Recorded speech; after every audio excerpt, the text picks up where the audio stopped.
toutes et à tous, très heureux de vous retrouver pour cette nouvelle session de Top Conso avec un tout nouveau plateau. Aujourd'hui c'est le grand début des soldes d'hiver, je vous donnerai donc 5 conseils à faire avant d'aller au magasin. Mais avant, comment éviter les arnaques? Nous allons vous dire tout dans l'enquête de la semaine. Alléchantes pour votre portefeuille, les soldes d'hiver peuvent toutefois dissimuler quelques pièges et arnaques. Alors pour passer des soldes sans trop vous prendre la tête, voici quelques indications. Faites attention aux fausses publicités. Elles sont très répandues et consistent à annoncer des remises très alléchantes alors qu'elles ne sont pas de cette teneur. Les gros rabais annoncés sont souvent introuvables. Par exemple, en 2012, la direction de la répression des fraudes a visité 8286 établissements et a remis 2792 rappels de réglementation et 479 procès-verbaux pour pratiques irrégulières. Faites également attention au prix de référence. C'est le prix sur lequel est calculée la remise. Également, le prix réduit est déterminé à partir du prix le plus bas pratiqué au cours des 30 derniers jours précédant le début de la période des soldes. Mais en pratique, le tarif peut être baissé, augmenté pour faire croire à une réduction plus importante.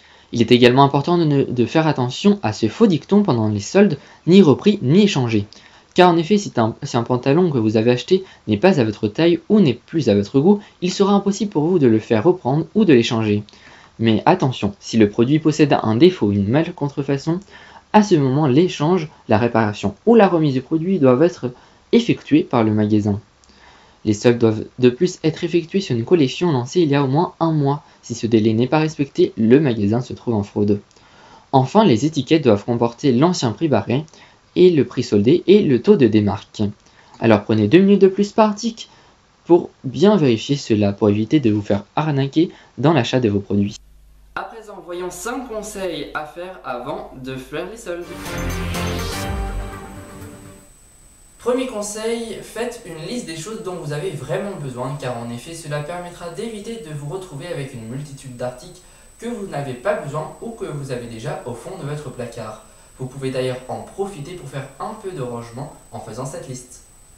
Deuxième conseil, se faire un budget en adéquation avec votre liste d'achat. Par budget, comprenez une limite à ne pas dépasser, car je doute que votre banquier accepte d'être payé en t-shirt en cas de découvert sur votre compte. Troisième conseil, faire du repérage à l'avance. Prenez le temps, quelques jours avant les soldes, de faire le tour des magasins afin de repérer vos pièces favorites. Comme ça, le jour J, vous serez prêt et ne passerez pas votre temps à attendre devant les caisses et les cabines d'essayage. Quatrième conseil, faites attention aux prix trop attractifs et aux rabais trop importants, car souvent la réduction influence votre choix, notamment lors du dilemme de la taille. En effet, ne tombez pas dans le piège de prendre un article un peu trop grand, car ce dernier est à un prix intéressant, car ce vêtement a de grandes chances de finir au fond de votre armoire. Enfin, dernier conseil, faites attention aux ventes sur internet, car le fait de ne pas essayer les vêtements peut vous faire acheter quelque chose qui ne vous ira pas du tout. Alors méfiance! Voilà, à présent vous avez toutes les armes pour passer de très bonnes soldes et faire les meilleures affaires possibles. C'est donc la fin de cette édition. La semaine prochaine, nous parlerons des galettes de roi. Merci à tous pour votre fidélité. Excellente journée et à très bientôt sur InfoTVS.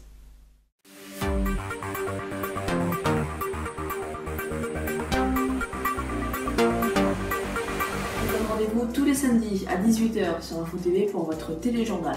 Au programme de l'actualité, des chroniques comme le top 3 des choses les plus recherchées sur Google et le chiffre de la semaine ainsi que la météo. Retrouvez le téléjournal tous les samedis à 18 h présenté par Léandre Patron sur InfoTVS.